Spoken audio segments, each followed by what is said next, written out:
निर्माण स्वयं करते हैं। ये बोले थे ना प्याजे जी। और प्याजे जी ने बालकों के विचार के विकास में बालक जो भी सोचते हैं, विचार करते हैं, उसमें भाषा का कोई जिक्र नहीं किया है। इसका बहुत से मनोवैज्ञानिकों ने क्या किया है, आलोचना की है। ठीक है, बहुत से मनोवैज्ञानिकों ने क्या किया, इस बात की आलोचना की है कि भाषा का उन्होंने कहीं भी कोई जिक्र नहीं किया है, भाषा के ऊपर उन्होंने कोई सिद्धांत नहीं दिए हैं, भाषा का उन्होंने कोई महत्व नहीं बताया है। तो इसकी बहुत से मनोवैज्ञानिकों ने आलोचना की कि बिना भाषा के कोई भी अपने विचारों का निर्माण नहीं कर सकता। हम लोग मन में भी सोचते हैं, विचारते हैं, तो हम लोग अपनी भाषा, अपनी मातृभाषा के अनुसार ही करते हैं। तो भाषा के अनुसार उनकी एक बात पे, इस बात पे आलोचना की गई है। ठीक है, और दूसरी बात पे इनकी आलोचना क्या की गई है कि वह अधिक आत्मनिष्ठ, यानी कि ये विधियां थोड़ी जटिल थी। यानी कि प्याजे जी ने बालकों का प्रेक्षण करके, अन्वेषण करने के बाद जो उनके लिए जो नियम और कानून बनाए, वो बहुत ज्यादा बच्चों के लिए क्या नियम जो बनाए गए थे, वो बहुत ज्यादा जटिल और कठिन। ठीक है, इन विधियों में बालकों को कभी कभी ऐसे अनुक्रिया करनी पड़ती है जिससे वे अपने संज्ञानात्मक संपन्न होने के बावजूद उनका उत्तर नहीं दे पाते हैं। मतलब बालकों में संज्ञान है, उस चीज की समझ है, बुद्धि है, लेकिन संज्ञानात्मक विकास के जो नियम है, रूल है, उसके अनुसार वो नियम और कानून जो है वो इतने जटिल हैं, इतने कठोर हैं कि उनको उसका ज्ञान होते हुए भी, उनको उसका नॉलेज होते हुए भी बालक उसका क्या करते हैं, उत्तर नहीं दे पाते हैं। ठीक है, तो ये उसके दूसरी बात पर, प्याजे जी के दूसरे टॉपिक पर ये आलोचना की गई है। पहले कि उन्होंने भाषा को कोई महत्व नहीं दिया है, बालकों के विचार विनिमय में या फिर बालकों के विचार निर्माण में उन्होंने भाषा को कोई महत्व नहीं दिया है। और दूसरा, उनके संज्ञानात्मक विकास के जो कठोर नियम है, उसके दूसरे मनोवैज्ञानिकों ने क्या की है, आलोचना की है। इसके बाद देखिए, कुछ आलोचक ऐसे हैं जो उनकी आलोचना करते हैं। प्याजे जी क्या बोल रहे हैं कि बालक अपने वातावरण के साथ खुद ही इंटरेक्ट होकर अपने संज्ञान का निर्माण करते हैं बिना किसी की मदद के। यहाँ पे भी प्याजे जी की आलोचना की गई है। अदर मनोवैज्ञानिकों का क्या कहना है कि मान लीजिए बालक अगर किसी समस्या के समाधान में क्या है, असफल हो रहा है, या फिर मान लीजिए वो कुछ हद तक, जहां तक उसका संज्ञान है, उसकी बुद्धि है, सॉरी, वहां तक वो अपने संज्ञान के बल पर, अपनी समझ के बल पर समस्या का समाधान कर पा रहा है, लेकिन आज को आगे उसको प्रॉब्लम हो रही है, समस्या हो रही है। तो दूसरे मनोवैज्ञानिकों का क्या मानना है कि हम जैसे ट्यूटर्स जो हैं, चाहे हम जैसे वैज्ञानिक जो हैं, चाहे दूसरे लोगों की मदद, टीचर्स की या पेरेंट्स की मदद से अगर उसको मदद दी जाए, उसको सहायता दी जाए, तो बालक जो है अपने 100% अपना 100% दे सकते हैं, या फिर उस समस्या का समाधान वह कर सकते हैं दूसरों की मदद की सहायता से। लेकिन प्याजे जी ने यहाँ पे किसी प्रकार के मदद, किसी प्रकार के साधन का कोई जिक्र नहीं किया है। उन्होंने क्या कहा है कि बालक जो है अपने स्वयं के दम पर ही अपने संज्ञान का निर्माण करेंगे और वातावरण के साथ इंटरेक्ट होकर अपने संज्ञान का निर्माण करेंगे। दूसरे किसी एल्डर की मदद का जिक्र प्याजे जी नहीं करते हैं। जबकि दूसरे मनोवैज्ञानिक मदद की जिक्र करते हैं। उनका क्या कहना है कि अगर मान लीजिए बालक को किसी चीज में समस्या हो रही है, परेशानी हो रही है, हम उसका थोड़ा सा सहयोग दे देंगे, ठीक है, थोड़ा सा उसको सहायता देकर अगर उसको आगे पुश कर देंगे, तो बालक अगर अपने मंजिल तक पहुंच जाएगा, तो हम क्यों नहीं उसको कर सकते हैं। ठीक है, या फिर दूसरे मनोवैज्ञानिक ये भी कहते हैं कि प्याजे जी जो कहते हैं कि जैसे कि मान लीजिए फॉर एग्जांपल हम दे रहे हैं, बालक जब नया नया साइकिल चलाना सीखता है ना, तो क्या हम लोग उसको सपोर्ट और सहारा देते हैं, पीछे से धीरे से पकड़े हुए रहते हैं। और जैसे जैसे बच्चा आगे की तरफ मूव कर जाता है, फिर हम कब हाथ हटा लेते हैं, बच्चे को भी नहीं पता रहता है, और बच्चा साइकिल चलाना सीख जाता है। तो हम वहाँ पे क्या कर रहे हैं, हम वहाँ पे सहारा दे रहे हैं, सपोर्ट कर रहे हैं बच्चे का। और थोड़ी देर बाद हम अपना सहारा ले लेते हैं और बच्चा स्वयं अपने दम पर अपनी मंजिल तक पहुंच जाता है, या फिर जिस चीजों को सीखना है वो सीख जाता है। तो यहाँ पे अन्य मनोवैज्ञानिकों का यही कहना है कि हम अगर उसको सहारा देंगे, किसी चीज को अगर हम उसको थोड़ा सा हिंट दे देंगे, समझा देंगे, तो बालक अपने मंजिल तक पहुंचने के योग्य होता है। लेकिन प्याजे जी ऐसा नहीं मानते हैं। प्याजे जी कहते हैं कि जो बच्चा अपने से सीख रहा है, ठीक है, वह बच्चा, उसका संज्ञानात्मक विकास हुआ है, लेकिन जो नहीं कर पा रहा है, उसके लिए वो किसी सहायता या सपोर्ट का जिक्र नहीं करते हैं। यानी उसके अनुसार, प्याजे जी के अनुसार, उसका संज्ञानात्मक क्षेत्र क्या है, अन्य बच्चों की तुलना कम है। ठीक है, तो बालक दी गई समस्या का समाधान नहीं कर पा रहा है, तो इसका सीधा मतलब यह प्याजे जी क्या लगा लेते हैं कि उस बालक का संज्ञानात्मक संपन्नता की कमी है। प्याजे जी क्या बोल रहे हैं, अगर बालक किसी समस्या का समाधान नहीं कर पा रहा है तो प्याजे जी के अनुसार उस बालक में संज्ञानात्मक संपन्नता की कमी है। लेकिन दूसरे मनोवैज्ञानिक बोलते हैं कि अगर नहीं कर पा रहा है तो हम उसको थोड़ा हिंट दे देंगे, हम उसको उस चीज के लिए थोड़ा सहायता कर देंगे। हमारे थोड़े से सपोर्ट और सहायता से अगर बच्चा सीख जा रहा है और अपने दम पे कर ले रहा है तो वह जो है संज्ञानात्मक क्षेत्र के अंतर्गत ही आएगा। लेकिन प्याजे जी कहते हैं कि सहायता नहीं देनी है। ठीक है, क्लियर हो रहा है आप लोगों का? जी मैम। ये आलोचना में से भी प्रश्न आता है। ठीक है, आगे देखिए बोल रहा है कि एक मनोवैज्ञानिक है जेलमैन, उन्होंने अध्ययन के आधार पर बताया है कि जब बालकों को प्याजे द्वारा पूछे गए संरक्षण से संबंधित समस्या को सुधार कर एवं साधारण भाषा में पूछा गया तो उसका सही सही समाधान करके वे सफल हो गए। ठीक है, प्याजे जी ने जितनी कठिनाई से, जितने डिफिकल्ट तरीके से, मतलब क्वेश्चंस को बहुत घुमा फिरा कर बच्चों के सामने प्रेस किए, बच्चे उस चीज को समझ नहीं पाए, उसका आंसर नहीं दे पाए। ठीक है, बच्चे उस चीज को नहीं समझ पाए, उसका आंसर नहीं दे पाए, यानी कि प्याजे जी के अनुसार उसमें संज्ञानात्मक संपन्नता की कमी है। लेकिन जेलमैन जो मनोवैज्ञानिक है वो क्या कह रहे हैं कि अगर उसी समस्या को हम बच्चों के लैंग्वेज में, बच्चों की भाषा में और किसी इजी वे से अगर उनको बताएं, किसी इजी तरीके से बताएं या किसी एग्जाम्पल के थ्रू बताएं और बच्चा समझ के हमको उसका आंसर दे दे तो उसमें क्या खराबी है। दूसरे मनोजेलमेन जी का कहना है कि अगर हम उसका थोड़ा सा सपोर्ट कर दे, थोड़ा सा सहारा दे दे तो उसमें क्या खराबी है, उससे भी तो बच्चा अपने मंजिल तक पहुंचने में सफल हो रहा है। तो यहाँ पे दूसरे मनोवैज्ञानिकों ने सहायता की या फिर सपोर्ट की बात की है, लेकिन ये हम लोग के प्याजे जी की बात नहीं करते हैं। देखिए इसके बाद प्याजे जी का क्या कहना है कि संज्ञानात्मक विकास सतत और असतत दोनों ही होता है। संज्ञानात्मक विकास जो है हमारे समझ का निर्माण निरंतर होते रहेगा। हम लोग कभी भी जिस भी फील्ड में जाते हैं, कुछ भी करते हैं, हमारा समझ बनता ही है, हमारी बुद्धि का विकास थोड़ा बहुत होगा ही। प्याजे जी ने इसको सतत और असतत, संज्ञानात्मक विकास को प्याजे जी ने सतत और असतत दोनों ही कहा है, यानी कि निरंतर चलने वाली भी और फिर बीच में रुक जाने वाली भी। तो उनका क्या कहना है कि किसी एक अवस्था में संज्ञानात्मक विकास की प्रक्रिया सतत यानी कि उत्तरोत्तर बढ़ने वाली होती है। एक स्टेज ऐसा होता है बालकों में जब बालकों का संज्ञानात्मक विकास जो है निरंतर आगे की तरफ बढ़ते रहता है, परंतु एक अवस्था में दूसरी अवस्था में यह विकास असतत या गुणात्मक रूप से भिन्न हो जाता है। लेकिन उनका यह भी कहना है कि दूसरी अवस्था में जब बच्चे आते हैं तो इस अवस्था में बालकों का यह जो विकास है, संज्ञानात्मक विकास है, यह असतत रूप से या गुणात्मक रूप से भिन्न हो जाता है, यानी कि उसके गुणों में अंतर आ जाता है। ठीक है, गुणात्मक रूप से भिन्न हो जाने का मतलब होता है कि उसके गुणों में अंतर आ जाता है। तो आलोचकों का क्या कहना है कि प्याजे जी का यह विश्वास वैज्ञानिक नहीं है, यानी कि लॉजिकल बेस नहीं है। प्याजे जी ये जो बोल रहे हैं कि एक अवस्था में उनका जो संज्ञानात्मक विकास है वो सतत रूप से चल रहा है और दूसरी अवस्था में वो असतत और उसके गुणों में क्या आ जाता है, अंतर आ जाता है। तो इसमें कोई लॉजिक ही नहीं है।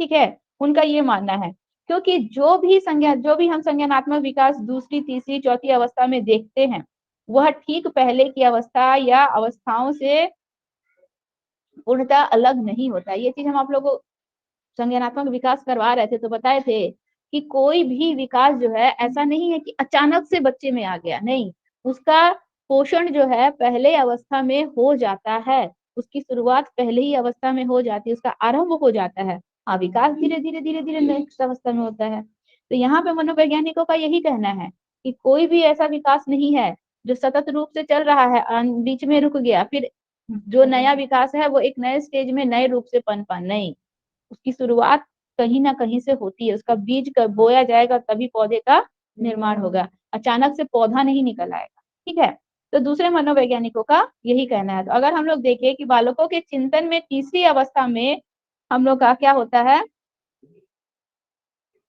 अचानक पलटावी का गुण नहीं आता है।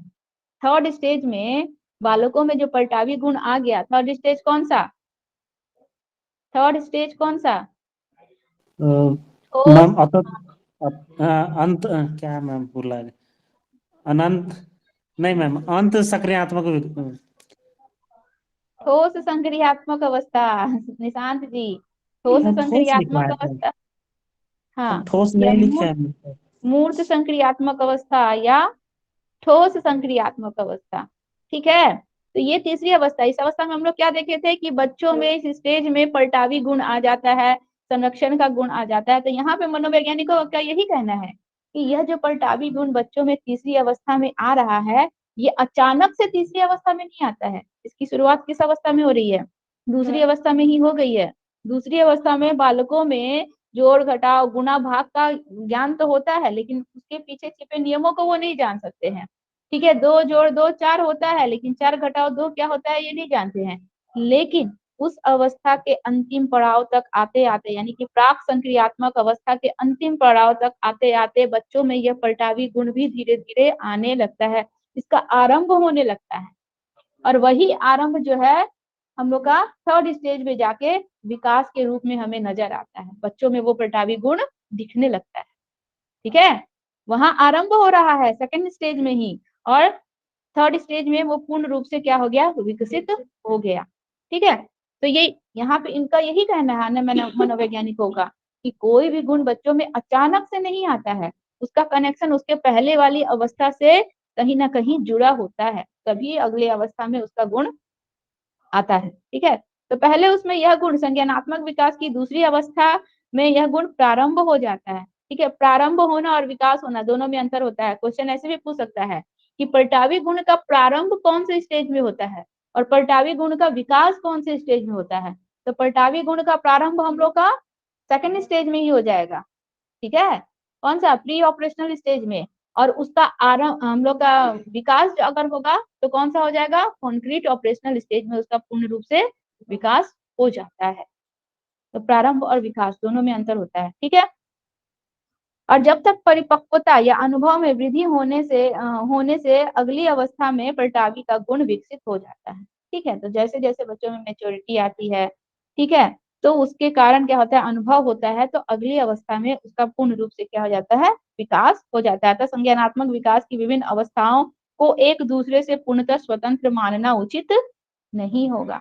एक अवस्था दूसरी अवस्था से बिल्कुल भी स्वतंत्र नहीं है, वो कहीं ना कहीं उससे किसी ना किसी रूप से क्या होती है? जुड़ी होती है। ठीक है, लेकिन देखिए इतना आलोचना होने के बावजूद भी किस किस क्षेत्र में आलोचना की गई? पहला तो इस क्षेत्र में, और इनका एज को लेकर भी आलोचना की गई है। ठीक है, इन्होंने विकास में जो बच्चों का एज ग्रुप माना गया है, और इसमें उन्होंने 4 फोल्डर जो थ्योरी दी है उसमें बच्चों का एज जो रखा है 0 से 2, 2 से 7, 7 से 11, 11 से 15 या उसके बाद, इस एज को लेकर भी प्याजे जी की आलोचना की गई। ठीक है, तो कौन कौन से क्षेत्र में? भाषा के लिए इनकी आलोचना की गई, क्योंकि उन्होंने भाषा को महत्व नहीं माना है विचार विचार निर्माण में। इसके बाद एक हम लोग का एक पक्ष से दूसरे पक्ष को इन्होंने बिल्कुल भी भिन्न माना है, इसके लिए आलोचना की गई है। तीसरा, इनकी आलोचना की गई है कि उन्होंने एज के कारण इनकी आलोचना की गई कि इन्होंने जो बच्चों का एज यहाँ पे रखा है वो सही सीक्वेंस नहीं है, इसके लिए इनकी आलोचना की गई है। और इसके बाद इनकी आलोचना की गई है कि ये साधन, यानी कि बच्चों को किसी प्रकार की कोई सुविधा या किसी प्रकार का कोई सहारा न देने के लिए भी इनकी आलोचना की गई है। ठीक है, तो इतनी सारी आलोचना करने के बावजूद भी प्याजे जी के सिद्धांत को काफी महत्वपूर्ण माना जाता है।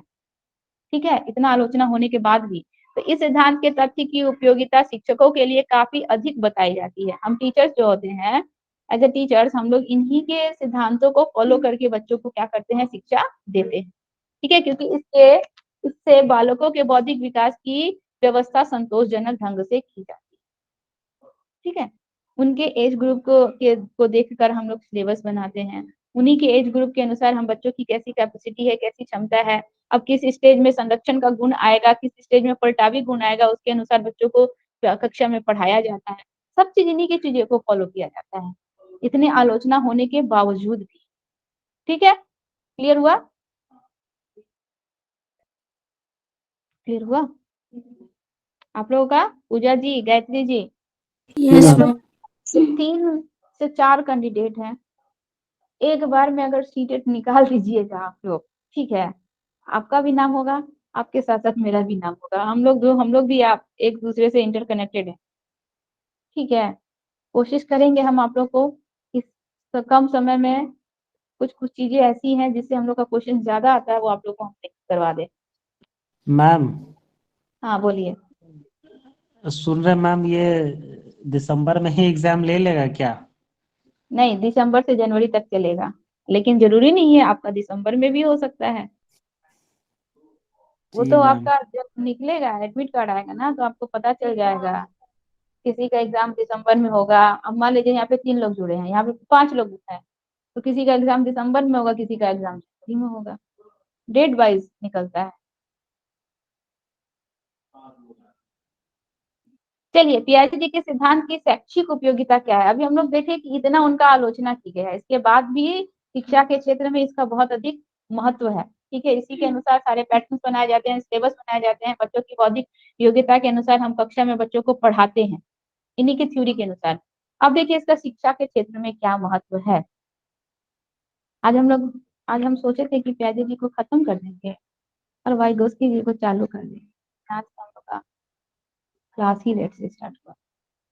ठीक है, चलिए देखिए, दिया हुआ है कि शिक्षा मनोवैज्ञानिकों ने प्याजे द्वारा संज्ञानात्मक विकास प्रतिपादन सिद्धांत को शिक्षा के लिए काफी महत्वपूर्ण बताया है, और इसके लिए उन्होंने कई सारे शैक्षिक उपयोगिता को भी दिया है। तो शैक्षिक उपयोगिता क्या है? पहला है कि प्याजे ने अपने सिद्धांत में शिक्षार्थी अर्थात बालक की भूमिका को काफी सक्रिय और महत्वपूर्ण माना है।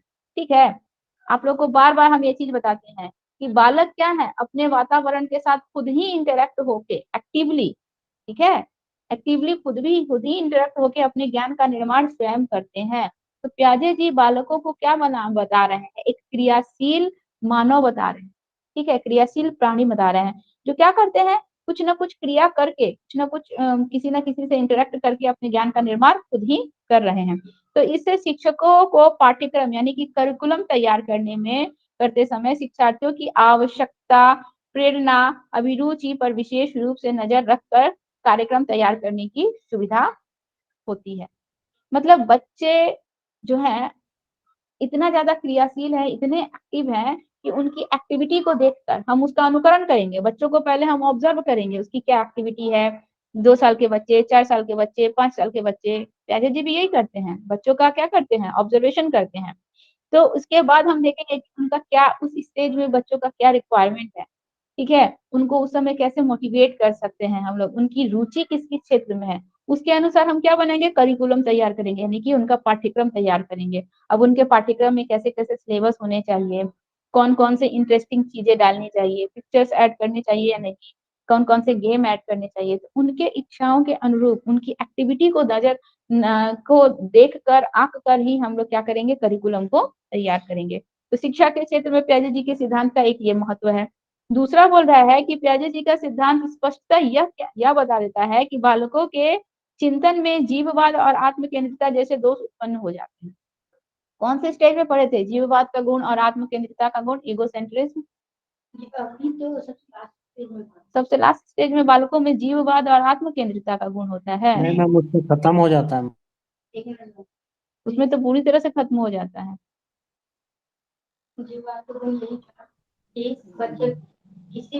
सेकेंड स्टेज, हाँ सेकेंड स्टेज सेकंड में, प्री ऑपरेशनल स्टेज में बालकों में जीववाद का गुण होता है और आत्मकेंद्रित का मैम। आत्म केंद्रित का गुण, यानी कि सबको अपने अनुसार ही सोचते हैं।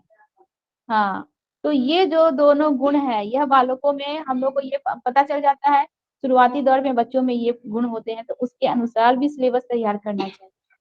ठीक है, क्योंकि हमें बच्चों को वास्तविकता से हमें परिचित कराना है। अगर हम बच्चों को वास्तविकता से परिचित नहीं कराएंगे कि वास्तविकता क्या है, अब कार चल रहा है, टूट गया तो मर गया, ये तो वास्तविकता नहीं है ना। हमको बच्चों को वास्तविकता से परिचित करवाना है कि ये निर्जीव है, तो उसके अनुसार हम लोग क्या करेंगे, करिकुलम तैयार करेंगे। हाँ हाँ, इसको 2 भागों में बांटा गया है ना, प्राक संप्रत्यात्मक और अंतर्दर्शीय। तो प्राक संप्रत्यात्मक के अंतर्गत जीववाद और आत्मकेंद्रिता का आता है, इसके बाद अंतर्दर्शीय दूसरा हो गया। ठीक है, तो आत्मकेंद्रिता जैसे दोष जो बच्चों में होते हैं, इससे शिक्षकों को अपने अध्ययन कार्य में विशेष मदद मिलती है। ठीक है, वे अपने अध्ययन का कार्यक्रम इस ढंग से तैयार कर पाते हैं कि क्या होता है, इस तरह के दोषों से शिक्षार्थियों को जल्द से जल्द मुक्त करा दिया जाए। मतलब ये जो गुण होता है बच्चों में, जीववाद और आत्म केंद्रितता का गुण, इस गुण के द्वारा तो वो कुछ सीख नहीं पाएंगे। तो जितने शिक्षा के माध्यम से ऐसा करिकुलम तैयार किया जाए, बच्चों को ऐसे शिक्षा दी जाए कि ये जो बच्चों में ये दो जो गुण होते हैं, ये दोनों गुण को वो जल्द से जल्द अपने कैरेक्टर से निकाल दे। ठीक है, इस प्रकार से बालकों को तो पियाजे जी के सिद्धांत के अनुसार ही तो हम लोग को पता चला कि बालकों में इस स्टेज में ये गुण होते हैं। ठीक है, इसके बाद देखिए बोल रहा है, थर्ड में बोल रहा है कि पियाजे का सिद्धांत यह भी संकेत देता है कि ठोस संक्रियात्मक अवस्था में बालकों का संज्ञानात्मक विकास का स्तर हो जाता है। मतलब हम लोग क्या देखे थे थर्ड स्टेज में, कॉन्क्रीट ऑपरेशनल स्टेज में देखे थे कि जितने भी गुण है, चाहे संरक्षण का गुण है, चाहे हम लोग का वर्गीकरण का गुण है, चाहे हम लोग का अदर कोई भी गुण है, सारे के सारे गुण बच्चों में उस स्टेज में आ जाते हैं पूर्ण रूप से, सारे के सारे गुण आ जाते हैं। बस एक कौन सा गुण नहीं रहता है, तो वो जो है कि कौन सा परिकल्पनात्मक निगमनात्मक तर्क, हाइपोथेटिकल डिडक्टिव रीजनिंग वाला केवल गुण नहीं होता है। चीजों को प्रत्यक्ष रूप से देखेंगे तो ही उसके ऊपर अपने संप्रत्यय का निर्माण कर सकते हैं, अदरवाइज नहीं। तो यही एक खाली गुण बच्चों में थर्ड स्टेज तक नहीं रहता है। तो संज्ञानात्मक विकास का इस स्तर को हम लोग क्या कहें, इसमें संरक्षण का गुण आ जाता है, संबंध तथा वर्गीकरण का गुण आ जाता है बालकों में। ठीक है, तो क्या देखते हैं कि 7 से 11 साल की आयु में यदि शिक्षक इस जटिल मानसिक संक्रिया को अधिक बढ़ा दे, जो बच्चों का जो जैसे संरक्षण का गुण है, पियाजे जी के अनुसार क्या है कि बच्चे अपने से निरीक्षण कर रहे हैं, जितना सीखे सीखे, नहीं सीखे यानी कि उनका संज्ञानात्मक संपन्नता उसके बाद नहीं है। लेकिन दूसरे मनोवैज्ञानिकों का क्या था कि बालक जो संरक्षण कर रहा है और चौड़े मुंह वाला ग्लास और पतले मुंह वाला ग्लास का अगर बच्चा संरक्षण कर रहा है, उसमें नहीं समझ पा रहा है, तो हम उसको 2-4 एग्जाम्पल देके या फिर किसी अन्य विधि से समझाएं और बच्चा समझ जाए, उसकी हम थोड़ी हेल्प कर दे, थोड़ी मदद कर दे और बच्चा समझ जाए, तो क्या होगा, बच्चा का संज्ञानात्मक क्षेत्र बढ़ेगा ना, बच्चा का संज्ञानात्मक क्षेत्र का विकास क्या होगा, और अधिक ऊंचा हो जाएगा और अधिक बढ़ जाएगा। तो यहाँ पे वही बोला जा रहा है कि इससे उनकी बौद्धिक विकास का स्तर अधिक तेजी से बढ़ने लगेगा। अगर हम उनका हेल्प कर देंगे, हम उनकी सहायता कर देंगे, तो उसका संज्ञानात्मक विकास का क्षेत्र क्या होगा, धीरे धीरे वृद्धि करने लगेगा, बढ़ने लगेगा। ठीक है, अगला बोल रहा है कि इस सिद्धांत से शिक्षार्थियों को यह सूझ उत्पन्न हो जाती है कि यदि किसी किशोर में औपचारिक संक्रियात्मक चिंतन के स्तर को बढ़ाना है, तो उसे अधिक ऊंचे स्तर की शिक्षा देना अनिवार्य है। मान लीजिए कोई हम लोग का टीनेजर का बच्चा है, जो कि हम लोग का आ गया किससे किस एज में 12 से 11 से लेकर 15 या उसके ऊपर वाला स्टेज, ये वाला स्टेज में बच्चा है। अगर हमको उसका मेंटल लेवल बढ़ाना है, तो हमको बच्चे को हाई मतलब ऐसे टफ टफ कुछ जटिल क्वेश्चन देने होंगे, जिसको बच्चा करे और करके अपने माइंड को और ज्यादा डेवलप करने की कोशिश करे। ठीक है, तो हमको उसको उस लेवल तक के क्वेश्चन देने होंगे या उस जटिल जटिल प्रश्न देने होंगे, ताकि बच्चा अपने दिमाग का इस्तेमाल करे और अपने संज्ञानात्मक क्षेत्र का भी विकास वह बच्चा करे। अब बच्चा का संज्ञान जितना है उसी अनुसार हम उसको दे रहे हैं, तो उसमें उसमें वृद्धि क्या हो रही है। ठीक है, हमको पता है कि बच्चा जो है यह वाला क्वेश्चन इजीली सॉल्व कर लेगा, उसका संज्ञान ही इतना है, उसका समझ ही इतना है, इसको कर लेगा, उसमें उसको कोई परेशानी नहीं होगी, और उसी टाइप का हम उसको दिए जा रहे हैं, तो उसमें कोई डेवलपमेंट ही नहीं हो रहा है। हम उससे टफ लेवल का देंगे, थोड़ा जटिल देंगे, तब तो बच्चा अपने दिमाग का इस्तेमाल करेगा। ठीक है, उसमें कुछ नया करने की कोशिश करेगा, तब तो उसका संज्ञान क्षेत्र बढ़ेगा। तो यहाँ पे वही बोला जा रहा है कि उसमें उसके स्तर को बढ़ाने के लिए हमें अधिक ऊंचे स्तर की शिक्षा बच्चों को देना चाहिए, जिससे क्या हो जाएगा कि शिक्षा के स्तर से बालकों का औपचारिक संक्रियात्मक चिंतन सीधे प्रभावित होगा। ठीक है, हम बच्चों को जो चीज आ रहा है वही चीज करवाते रहेंगे, तो वो तो बस उसी लेवल में रह गया। हमको उसका अगर दिमाग बढ़ाना है कुछ, तो हम उसको एक्स्ट्रा बताएंगे, एक्स्ट्रा कुछ ऐसे ऐसे टफ टफ बताएंगे जिसमें उसको अपने दिमाग का इस्तेमाल करना पड़े, सोचना पड़े, उस चीजों को करवाएंगे। नहीं, ऐसा नहीं है। आप टीनेजर तक के बच्चों को देखिएगा, वो लोग करते हैं, उनमें किसी भी आप बच्चों को देखिएगा ना, ज्यादातर बच्चे ऐसे चीजों को करने में इंटरेस्ट देते हैं ना, जिसमें क्रिएटिविटी हो, किताब में लिखना, पढ़ना, रट के याद। रटन विद्या हम लोग ईवीएस में क्या पढ़े थे, रटन विद्या को स्वीकार नहीं किया जाता है, एनसीईआरटी रटन विद्या को, या फिर हम लोग का सीबीएसई भी रटन विद्या को एक्सेप्ट नहीं करता है। तो उनको क्रिएटिविटी दीजिए, कुछ बना के लाने के लिए, कुछ करके लाने के लिए, देखिए उसमें कितना दिमाग लगाते हैं। कोई प्रोजेक्ट वर्क दे दीजिए, समय देखिए कितना दिमाग लगाते हैं। वो सब चीज में वो बच्चे दिमाग लगाएंगे, ठीक है। रटन पद्धति को नहीं वो लोग अपनाते हैं। अगला है हम लोग का लास्ट, देखिए बोल रहा है कि संज्ञानात्मक विकास के सिद्धांत से शिक्षक ये स्पष्ट रूप से निर्देश मिलता है कि वे शिक्षार्थियों को अपनी ही क्रियाओं द्वारा एक नई समझ या सूझ विकसित करने में काफी मदद कर सकते हैं, ठीक है।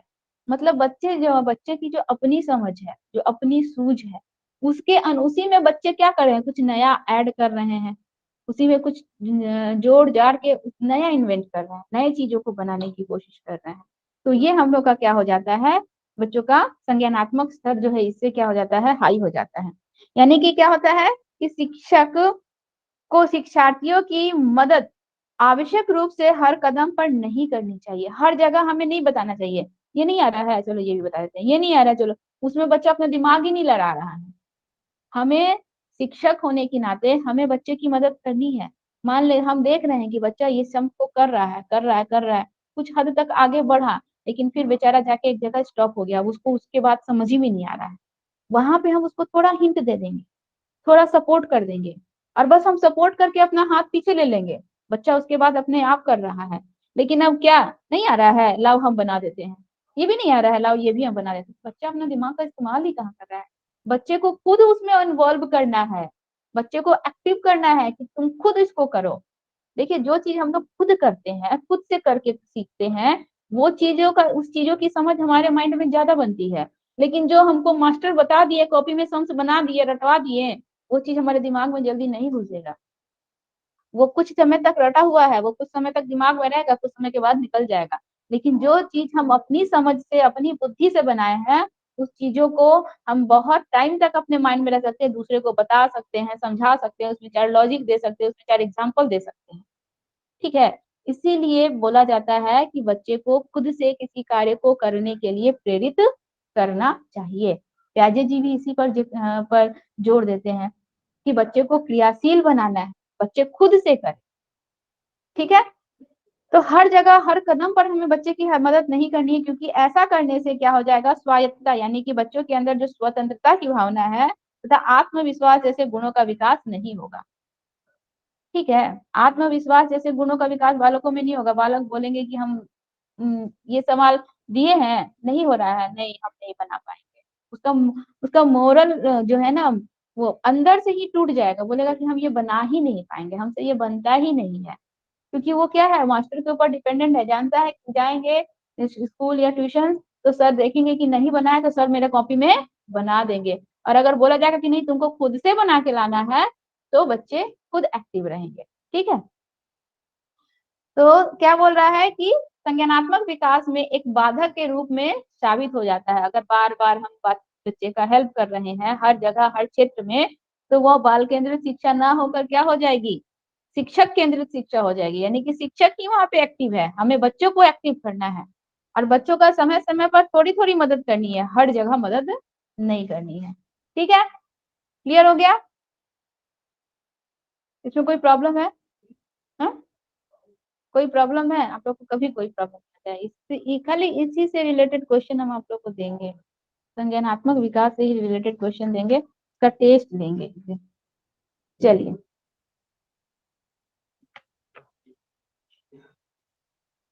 संज्ञानात्मक विकास और संस्कृति, ठीक है। हम लोग का प्याजे जी खत्म हो गए। प्याजे जी हम लोग के अभी जो टॉपिक था प्याजे जी का संज्ञानात्मक विकास का क्षेत्र, वो फिनिश्ड हो गया। अब हम लोग थोड़ा कुछ नॉलेज लेते हैं संज्ञानात्मक विकास और हमारी संस्कृति। संस्कृति यानी कि हमारा रहन सहन, खान पान, ये सब हमारी संस्कृति है ना, हमारा कल्चर, हम कैसे रहते हैं, कैसे खाते हैं, कैसे बोलते हैं, किस तरह से व्यवहार करते हैं। तो संज्ञानात्मक विकास और हमारी संस्कृति का क्या संबंध है, ठीक है। हम लोग सब प्याजे जी पढ़े, प्याजे जी ने कहीं भी संज्ञानात्मक विकास और संस्कृति का जिक्र किया है? नहीं। प्याजे जी ने भाषा का भी जिक्र नहीं किया है, प्याजे जी ने संस्कृति का भी जिक्र नहीं किया है। अभी जो हम लोग ये संज्ञानात्मक विकास और संस्कृति पढ़ रहे हैं, इसका जिक्र किसने किया है? वाइगोस्की जी ने। भाषा का भी जिक्र किसने किया है? वाइगोस्की जी ने। सपोर्ट या सहारे का भी जिक्र किसने किया है? वाइगोस्की जी। वाइगोस्की जी बोलते हैं कि मान लीजिए बच्चा का खुद की एबिलिटी अगर 30% है, बच्चे की खुद की एबिलिटी 30% है, अगर हम उसको थोड़ा सा सपोर्ट कर दिए और हमारे थोड़े से सहयोग से बच्चा 90% मार्क्स ला सकता है, तो वो हमारे लिए करना आवश्यक है और क्या है, उत्तम है, सही है। ठीक है, वो क्या है, हमने थोड़ा सा सपोर्ट किया, वो चीज भी हम आप लोगों को बताएंगे, डायग्राम बना के दिखाएंगे कि क्या होता है। तो पहले संज्ञानात्मक विकास और संस्कृति को जानिए। तो प्याजे जी की सबसे ज्यादा आलोचना इस बात पे हुई है कि बालकों के संज्ञानात्मक विकास में उन्होंने संस्कृति या सांस्कृतिक परिप्रेक्ष्य की कोई चर्चा नहीं की है। इस बात पे भी प्याजे जी की आलोचना की गई है कि उन्होंने संस्कृति या सांस्कृतिक परिप्रेक्ष्य की कोई चर्चा नहीं की है। हम लोग अपने जिस इन्वायरमेंट में रहते हैं, जिस माहौल में रहते हैं, आस पड़ोस से हम लोग का संज्ञान का निर्माण नहीं होता है, समझ नहीं बनता है। दूसरे से मिल रहे हैं, बातें कर रहे हैं, तो उससे हमारा शब्दों का निर्माण नहीं बन रहा है, हमारा समझ नहीं बन रहा है। अपने इन्वायरमेंट में हम बहुत कुछ देखते हैं, उस चीजों से हम लोग बहुत कुछ सीखते हैं, वो भी तो हमारे संज्ञान का निर्माण कर रहा है। लेकिन प्याजे जी ने कभी भी संस्कृति या सांस्कृतिक परिप्रेक्ष्य की जिक्र किया ही नहीं है। इस बात पर भी इनकी आलोचना की जाती है। देखिए, उन्होंने सहयोग और बालकों के चिंतन पर भाषा के महत्व को नहीं स्वीकारा। किसको? सहयोग को और बालकों के विचार में भाषा को भी उन्होंने नहीं स्वीकारा है। और प्याजे साहब के सिद्धांत के अनुसार बच्चों का चिंतन क्रम उनके दिए गए स्तर के अनुसार सही थे। उन्होंने जो स्तर दिया ना, 4 फोल्डर थ्योरी दी गई है ना, दी है, उस 4 फोल्डर थ्योरी के अनुसार बच्चों के संज्ञान का निर्माण जो होता है उसी क्रम में होता है। यानी कि शैशवावस्था में बालकों में कौन कौन से गुण आ जाते हैं? वस्तु स्थायित्व का गुण आता है, गोल ओरिएंटेड डायरेक्शन वाला गुण आ जाता है। हाँ, वस्तु स्थायित्व का गुण आ जाता है बच्चों के सेंसरी मोटर स्टेज में। अनुकरण का गुण आ जाता है सेंसरी मोटर स्टेज में। और कौन कौन से गुण आते हैं? चिंतन भी प्रारंभ कर देते हैं। ठीक है, लक्ष्य निर्देशित गुण भी आ जाता है। तो उनके अनुसार, प्याजे जी के अनुसार, उन्होंने जो 4 फोल्डर थ्योरी दी है, वो क्रम के अनुसार उन्होंने जो सजाया है, तो जिस स्टेज में जो गुण आता है उसी के अनुसार क्रमानुसार वो चलते हैं।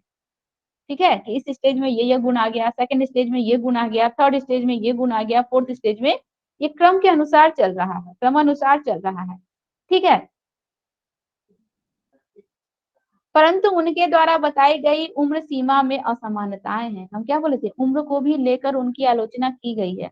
उन्होंने जो उम्र सीमा बताई है कि 0 से 2 वर्ष, 2 से 7 वर्ष, 7 से 11, 11 से 12, 11 से 15 या उससे बाद की अवस्था, ये जो उम्र सीमा उन्होंने बताई है, इस बात को भी लेकर उनकी आलोचना की गई है। इसमें क्या है, असमानता है। ठीक है, तो इस पर काफी शोध किया गया है और देखा गया है कि पश्चिमी सभ्यता के बच्चे थे, पश्चिमी यानी कि विदेशों के बच्चे, ठीक है, अलग क्षेत्र, अलग क्षेत्र के बच्चे, वे दूसरी सभ्यता के बच्चों की तुलना में प्याजे जी के किसी भी स्तर में 2-3 साल पहले पहुंच जाते हैं। यानी कि मान लीजिए, हम लोग के प्याजे जी जो सिद्धांत दिए हैं, जो उन्होंने वो एज का क्रम दिया है, उसके अनुसार अगर दूसरे क्षेत्र के बच्चों को देखा जाए ना, पश्चिमी क्षेत्र यानी कि विदेशी सभ्यता के बच्चों को देखा जाए, तो हमारे जो ये जो प्याजे जी के अनुसार, प्याजे जी अपने क्षेत्र, स्विट्जरलैंड के रहने वाले थे, वो अपने क्षेत्र के बच्चों का ऑब्जर्वेशन किए थे और अपने क्षेत्र के बच्चों के विषय में वो बताए थे। तो उनके क्षेत्र के बच्चों में मान लीजिए सेकंड स्टेज में जीववाद का गुण आता है, या फिर हम लोग का जीववाद का गुण रहता है, या फिर आत्म केंद्रिता का गुण रहता है। तो ये जो उनके एज के अनुसार 2 से 4 वर्ष की उम्र में रहता है, दूसरे क्षेत्र के बच्चों में 2 से 3 वर्ष पहले ही ये गुण आ जाता है। अब प्याजे जी के अनुसार बच्चों में परिकल्पनात्मक निगनात्मक तर्क का जो गुण है, वो जो है हम लोग का 11 से 15 वर्ष या उसके बाद की अवस्था में आता है। दूसरे क्षेत्र के, पश्चिमी क्षेत्र के बच्चों में ये वाला जो गुण है 2 से 3 साल पहले ही आ जाता है, क्योंकि उनका एज का जो ग्रुप, जो उन्होंने सीक्वेंस बनाया है ना, यह भी उन्होंने, उनका जो सही नहीं है, वो अपने क्षेत्र के बच्चों का किए। लेकिन अदर क्षेत्र के बच्चों में क्या देखा गया कि यह जो गुण है 2-3 साल पहले ही आ रहा है। बच्चों में शैशवावस्था में जो गुण आ जा रहा है, वस्तु स्थायित्व का गुण, ये सारे गुण, वो जो है बताए हैं, जो लास्ट स्टेज में बताए हैं, शैशवावस्था के अंतिम स्टेज में, वो जो है और पहले बच्चों में आ जाता है। ठीक है, हमारे देश के बच्चे जो हैं, ईवीएस या मैथ्स जो है वो 3 क्लास से पढ़ना शुरू कर देते हैं। लेकिन चीन के बच्चे जो है ना, वो 1 क्लास से ही उनको मैथ्स में 1 2 3 4 5 सब लिखने आ जाता है। तो हमारे देश की तुलना 2 साल पहले उनमें वो गुण आ गया। आ गया ना। तो पश्चिमी क्षेत्र के बच्चों में जो गुण स्विट्जरलैंड के बच्चों की तुलना, उनके क्षेत्र के बच्चों की तुलना जो गुण उस स्टेज में आ रहा है, पश्चिमी क्षेत्र के बच्चों में वह गुण जो है 2 या 3 साल पहले ही मौजूद हो जाते हैं, वो सारे गुण आ जाते हैं। तो बहुत से ऐसे भी मामले हैं जहां दूसरे सभ्यता के बच्चे पश्चिमी सभ्यता के बच्चों से ज्यादा आगे पाए जाते हैं। ठीक है, जैसे कि मान लीजिए एक शोध किया गया और शोध में क्या देखा जाता है कि एक विशेष प्रकार का शोध में चीन के बच्चों और अमेरिका के बच्चों पर किया गया। ठीक है, चीन के बच्चों को भी ऑब्जर्व किया गया और अमेरिका के बच्चों को भी ऑब्जर्व किया गया। और क्या देखा गया कि अमेरिका के बच्चों पर किया गया जिसमें दोनों जगह के पहले, तीसरी और पांचवे के बच्चों को रखा गया। कौन कौन सी कक्षा के? पहली कक्षा, तीसरी कक्षा और पांचवी कक्षा के बच्चों को रखा गया और उन्होंने प्याजे के सिद्धांत में सुझाए गए कार्यों को दिया गया। मतलब प्याजे जी ने जो जो स्टेज बताए थे उसके अनुसार उनको रखा गया और उनके अनुसार उनसे उस टाइप के प्रश्न पूछे गए। जैसे कि प्याजे जी ने बताया था ना कि पहली अवस्था में बच्चों में वस्तु स्थायित्व का गुण आ जाता है, सेकंड स्टेज में बच्चों में हम लोग का ये अंतरदर्शीय गुण आ जाता है, थर्ड स्टेज में बच्चों में संरक्षण का गुण आ जाता है। तो उसके अनुसार बच्चों से क्या किया गया, प्रश्न पूछा गया। चीन के बच्चों से और अमेरिका के बच्चों से, दोनों से एक ही क्वेश्चन पूछा गया, लेकिन दोनों का आंसर क्या था, अलग अलग था। क्यों? क्योंकि चीन के बच्चे जो है ना वो पश्चिमी सभ्यता के बच्चे हो गए। उन बच्चों में वो जो गुण प्याजे जी के अनुसार 7 से 11 साल में आ रहा था, उन बच्चों में पहले ही आ चुका था, 2 से 3 साल पहले वो गुण बच्चों में पहले ही आ चुका था। ठीक है, देखिए दिया गया है कि दूरी है, समय है, चाल है, संबंध, ये सारे जो गुण है बच्चों में, देखा गया कि चीन के बच्चों में अमेरिका के बच्चों की तुलना में इन कार्यों में दक्षता प्राप्त की। यानी कि चीन के बच्चों में को ये सारे गुण जो है पहले ही आ चुके थे, उनको दूरी, चाल, समय, इन सब का नॉलेज था पहले से ही। ठीक है, और इसीलिए क्या देखा जाता है कि चीन की शिक्षा प्रणाली के अनुसार बच्चों को गणित और विज्ञान की तालीम शुरू के वर्षों में ही दे दी जाती है। हम लोग जो है देखिएगा बहुत से जगह पे पहले जो परीक्षाएं पढ़ाई जाती थी बच्चों को, इंग्लिश जो है चाहे कुछ अदर थर्ड लैंग्वेज जो है वो 2-3 साल के बाद बताया जाता है और कहीं कहीं जो है शुरुआती दौर से सिखाया जाता है। चीन के बच्चों को शुरुआत से ही 1 2 3 सिखाया जाता है। गणित में जोड़ घटाव गुणा भाग इन सब में वो दक्ष होते हैं, उन सबको ये चीज आता है। जबकि अगर पियाजे जी के क्षेत्र को देखा जाए तो वहां के बच्चों को कक्षा 3 से बताया जाता है, जिस कारण से वो इस क्षेत्र में क्या हो गए, पीछे हो गए। उसके संज्ञान में वो क्या हो गए, पीछे हो गए। तो ये कंपेयरिंग जब किया गया, तुलना की गई, तो देखा गया कि हर क्षेत्र के बच्चे जो हैं उनकी संज्ञान की क्षमता जो है डिफरेंट डिफरेंट अलग अलग है। क्यों अलग अलग है? क्योंकि हर क्षेत्र के बच्चे का जो उम्र सीमा जो है प्याजी जी के अनुसार नहीं है। वहां पे उनको शुरुआती दौर से ही गणित बताया जा रहा है, ईवीएस पढ़ाया जा रहा है। यहाँ पे हम लोग क्या देखे, ईवीएस कक्षा 3 से स्टार्ट हो रहा है। ईवीएस यानी कि पर्यावरण अध्ययन जो है बच्चों को कहाँ से दी जा रही है, कक्षा 3 से। यानी कि 1 और 2 में तो बच्चों को पर्यावरण का नॉलेज ही नहीं है, और जबकि दूसरे क्षेत्र में बच्चों को वन शुरुआती दौर से ही ईवीएस की शिक्षा दी जाती है, पर्यावरण की शिक्षा दी जाती है, तो उनको उसका नॉलेज है। और जो बच्चे कक्षा 3 से पढ़ रहे हैं वो क्या हो गए, उनकी तुलना पिछड़ जाएंगे। ठीक है,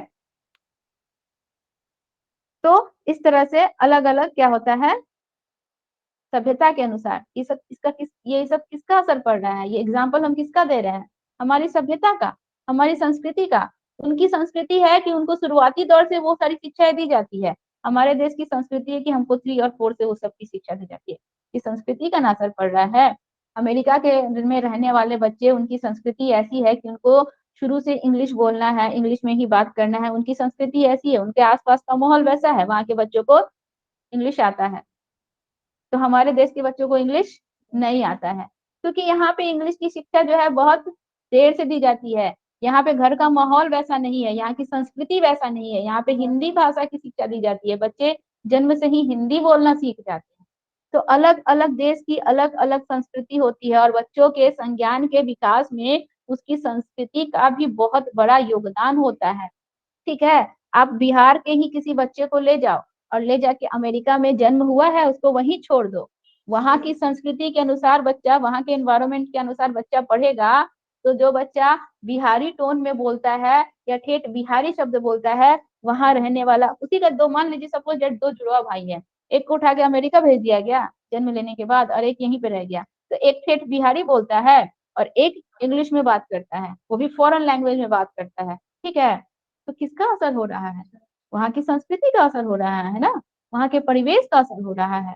तो संस्कृति और परिवेश का भी बच्चों के संज्ञान में बहुत ज्यादा असर पड़ता है। इस पर प्याजे जी की आलोचना की गई है, क्योंकि प्याजे जी ने संस्कृति को कोई महत्व नहीं दिया है। ये चीज क्लियर हुआ आप लोगों को, समझ में आया? नहीं जी आया? मैम। पूजा जी, गायत्री जी, आप लोग भी बोलिए। Yes ma'am. नहीं आएगा तो पूछिएगा, ठीक है। तो संस्कृति का हमारे परिवेश में क्या महत्व है, समझ में आ गया ना? तो देखिए, इन सभी बातों को हम लोग देखने के बाद क्या जानेंगे कि बच्चों के संज्ञानात्मक विकास में सांस्कृतिक महत्व को नकारा नहीं जा सकता है, ठीक है। बच्चों की चिंतन क्षमता उसके परिवेश यानी कि उसके भौगोलिक, आर्थिक, राजनीतिक आदि से पूर्णतः प्रभावित होती है। बच्चों का इन्वायरमेंट कैसा है, किस परिवेश में रह रहा है, उसकी आर्थिक स्थिति कैसी है, उसकी राजनीतिक स्थिति कैसी है, इन सब के कारण ही बच्चों के विचारों पर, उसकी सोच पर प्रभाव पड़ता है। और इसी उपयोगिता को वाइगोस्की जी ने बताया है, जो कि हम अब आगे पढ़ेंगे। वाइगोस्की जी इन्हीं सब का जिक्र करेंगे। वाइगोस्की जी संस्कृति को भी महत्व दे रहे हैं, वाइगोस्की जी भाषा को भी महत्व दे रहे हैं, और वाइगोस्की जी सहयोग यानी कि सपोर्ट को भी महत्व दे रहे हैं, ठीक है। नहीं, वाइगोस्की जी की आलोचना इस बात पे की गई है कि इन्होंने बच्चों का जो बताया है, संज्ञानात्मक क्षेत्र का जो सिद्धांत दिया है, इन्होंने बच्चे को एज ग्रुप में नहीं बांटा है। उन्होंने एज ग्रुप में बांटा है, लेकिन भाषा को, संस्कृति को, ठीक है, इस सबको महत्व नहीं दिया है। इन्होंने एज ग्रुप में नहीं बांटा है, बिना एज ग्रुप में बांटे ही उसका सिद्धांत दिया है। तो इस बात पे वाइगोस्की जी की आलोचना की जाती है, ठीक है। क्लियर हुआ? 5:45 होने को आया। आप लोग कब से जुड़ने का कोशिश कर रहे थे? नहीं? जी मैम। अच्छा, कल आप लोग 4 बजे से क्लास करोगे? जी मैम, थोड़ा सा बढ़ा दीजिए ना टाइम मैम। Yes ma'am. 4 बजे से ही क्लास करें हम लोग? जी मैम। कोई दिक्कत नहीं होगा? No ma'am. क्या आप बोल रही हैं? नहीं, दिक्कत है या नहीं है? नहीं है, क्योंकि देखिए रात ठंडी का टाइम है, अंधेरा हो जाता है, तो घर जाने का हड़बड़ी सबको रहता है। 4 बजे से करेंगे तो 5:45 तक करेंगे, कर सकते हैं ना? थोड़ा सा ये भी पढ़ लेंगे, और अगर ये इसको पढ़ते पढ़ते बोर हो गए तो थोड़ा सा ईवीएस पढ़ लेंगे, हो जाएगा, ठीक है। क्योंकि टाइम नहीं है, थोड़ा टाइम देना पड़ेगा आप लोगों को। चलिए वाइगोस्की जी स्टार्ट कर देते हैं, ठीक है। और कल 4 बजे से हम लोग क्लास करेंगे, आप लोग याद रखिएगा, आप सर को फोन करके आप बता दीजिए कि कल हम लोग 4 बजे से क्लास करेंगे, ठीक है। तो कल अगर 4 बजे से क्लास करते हैं तो कल वाइगोस्की जी को पहले खत्म करेंगे, इसके बाद हम लोग ईवीएस में जाएंगे। चलिए वाइगोस्की जी का पहले इंट्रोडक्शन जान लीजिए कि वाइगोस्की जी हैं कौन। संज्ञानात्मक विकास का सिद्धांत इन्होंने भी दिया, ये दूसरे व्यक्ति हैं। पहले व्यक्ति प्याजे जी, दूसरे व्यक्ति वाइगोस्की जी। तो प्याजे जी के संज्ञानात्मक विकास के अपने सिद्धांत में बच्चों द्वारा वातावरण को स्वतंत्र रूप से खोजबीन करके संज्ञानात्मक विकास की प्रक्रिया पर बल दिया है। क्या बोले हैं प्याजे जी कि बच्चे क्या हैं? एक नन्हे अन्वेषक हैं, एक नन्हे वैज्ञानिक हैं, जो अपने वातावरण के साथ खुद ही इंटरेक्ट होके खुद ही अपने संज्ञान का निर्माण करते हैं, ठीक है। ये प्याजे जी ने कहा है। अब देखिए, तो संज्ञानात्मक विकास की प्रक्रिया पर उसमें प्याजे जी ने परिपक्वता को भी महत्वपूर्ण माना है, यानी कि मेच्योरिटी को। प्याजे जी क्या बोलते हैं कि बच्चों में जीववाद का गुण होता है, आत्म केंद्रिता का गुण आता है, लेकिन जैसे जैसे बच्चों का विकास होता है, मेच्योरिटी आती है, ये गुण धीरे धीरे खत्म हो जाता है। प्याजे जी ने इसका भी जिक्र किया है, परिपक्वता का जिक्र किया है। परंतु प्याजे जी ने सामाजिक सांस्कृतिक संदर्भ का बिल्कुल भी जिक्र नहीं किया है। किसका? सामाजिक सांस्कृतिक संदर्भ, वही यानी कि हमारा समाज, हमारी संस्कृति, इसका जिक्र प्याजे जी ने बिल्कुल भी कहीं भी नहीं किया है। और इसके समर्थक कौन है हम लोग के? ले वाइगोस्की। इनका पूरा नाम क्या है? ले वाइगोस्की जी। इन्होंने इसका सपोर्ट किया है और इसको स्वीकारा है कि सामाजिक सांस्कृतिक संदर्भ जो है बच्चों के संज्ञान के निर्माण में बहुत महत्वपूर्ण भूमिका निभाती है। क्योंकि प्याजे जी ने अपने पूरे सिद्धांत में कहीं भी बच्चों के चिंतन में भाषा का सामाजिक समूह का, संस्कृति का चर्चा नहीं की है। किस किस की चर्चा नहीं की है? भाषा की चर्चा नहीं की है, हम लोग का सामाजिक समूह की चर्चा नहीं की है, समाज की चर्चा नहीं की है, संस्कृति की चर्चा नहीं की है, कहीं भी नहीं की है। ठीक है।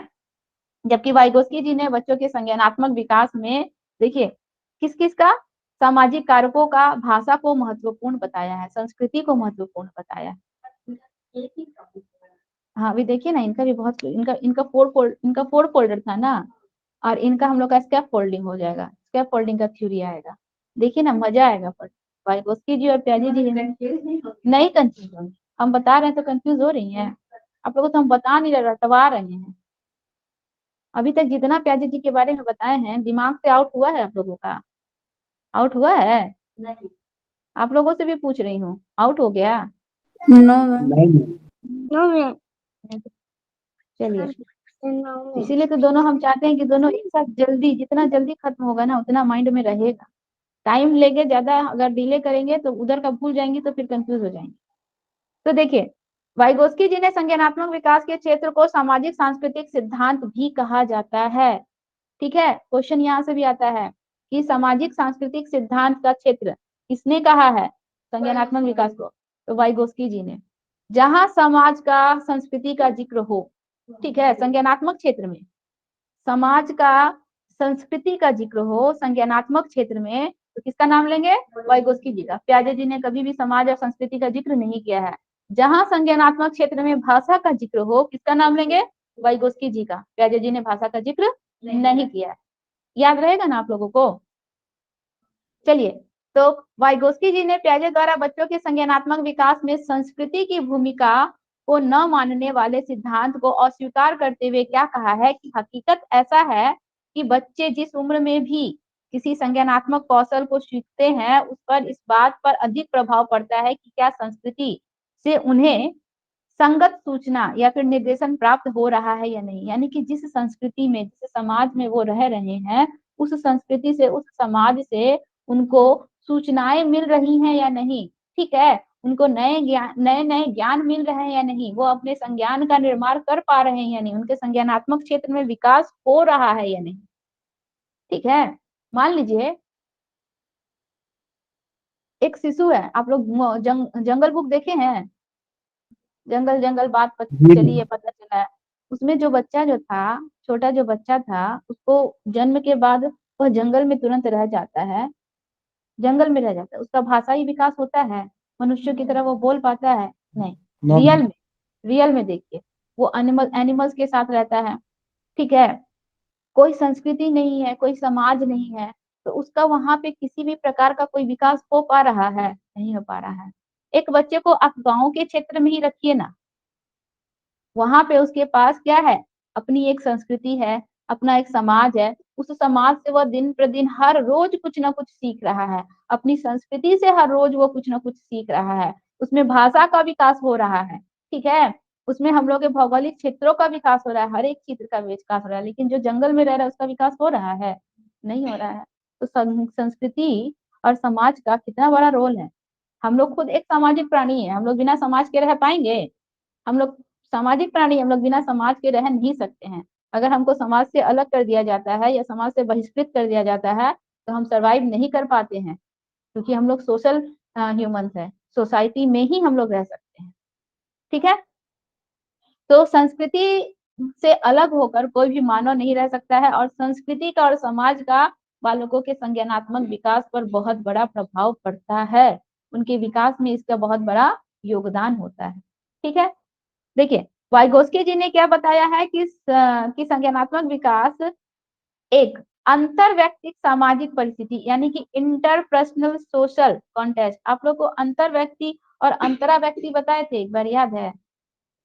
ये दो शब्द, अंतर व्यक्तिक और अंतरा व्यक्तिक शब्द बताए थे। हाँ पीछे ही बताए थे ना, आप लोग को याद है? एक शब्द बताए थे, अंतर व्यक्तिक और अंतरा व्यक्तिक। अंतर व्यक्तिक यानी कि दूसरों से इंटरेक्ट करना, और अंतरा व्यक्तिक यानी कि खुद से इंटरेक्ट करना, यानी कि खुद से बातें करना। ओके, देखिए दिया क्या है हम लोग का, पहले इसको जानिए। चलिए, तो संज्ञानात्मक दूसरों से, हाँ, अंतरा मतलब स्वयं से। तो संज्ञानात्मक यहाँ पे विकास एक अंतर व्यक्तिक सामाजिक परिस्थिति है। संज्ञानात्मक विकास क्या है? अंतर व्यक्ति का मतलब इंटरपर्सनल सोशल कॉन्टेक्स्ट, यानी कि हम लोग क्या कर रहे हैं, अपने विचारों को अपने मन में हम लोग बात नहीं करते हैं कि अरे यार ये क्या कर दिए, ऐसा हमको नहीं करना चाहिए था। हम लोग किससे बात कर रहे हैं? हम लोग स्वयं से बातें कर रहे हैं, ठीक है। तो उसको हम लोग कह रहे हैं अंतरा व्यक्ति। जब हम लोग स्वयं से बातें करते हैं, स्वयं को नियंत्रित करते हैं, ठीक है, किसी समस्या के समाधान के लिए खुद ही मन ही मन सोच रहे हैं, मन ही मन बात कर रहे हैं, वो अंतरा व्यक्ति कहला रहा है। और जब दूसरों से बात कर रहे हैं तो अंतर व्यक्ति कहला रहा है, ठीक है। तो जिसमें बच्चों को अपने वास्तविक विकास के स्तर यानी कि लेवल ऑफ एक्चुअल डेवलपमेंट, अर्थात जहां तक वे बिना किसी की मदद के, ठीक है, बच्चों का एक लेवल होता है, बच्चों का एक लेवल होता है, उनका संज्ञान, बच्चों का अगर देखा जाए संज्ञान तो बड़ों की तुलना में क्या है, कम है। लेकिन हम लोग बड़ों की तुलना में बच्चों का संज्ञान कम है, उनकी उम्र के अनुसार हम लोग बच्चों को हीन या नीचा नहीं कह सकते हैं, क्योंकि उनके एज के अनुसार उनका संज्ञान जो है उतना जो डेवलप्ड हुआ है वो बड़ों के लेवल में है, वो बड़ों के बराबर है। कभी भी हम उसको छोटा नहीं कहेंगे, बड़ों की तुलना उसको हीन नहीं कहेंगे, ठीक है। तो बच्चे जो है बिना किसी की मदद के अपने संज्ञान से जितना भी अपनी समस्या का समाधान करने में सक्षम होते हैं, ठीक है, उसमें से ही कोई कार्य कर सकते हैं, उसे अलग तथा संभावित या समन्वित कार्य। देखिए आप लोग को ना एक डायग्राम हम लोग बना रहे हैं, बता के बता रहे हैं। चौक है, चौक है, आप लोग को सुनाई देगा, हम ये स्पीकर निकाल और दिखाई दे रहा है कि नहीं, हमको ये भी बताइए।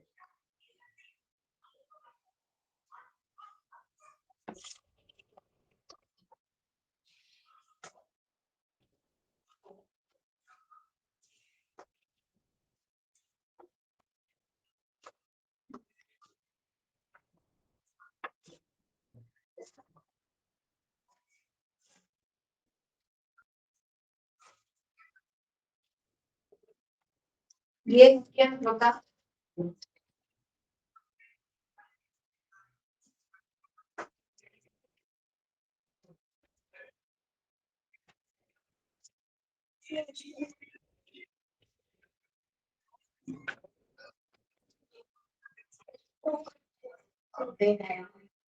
आ गया।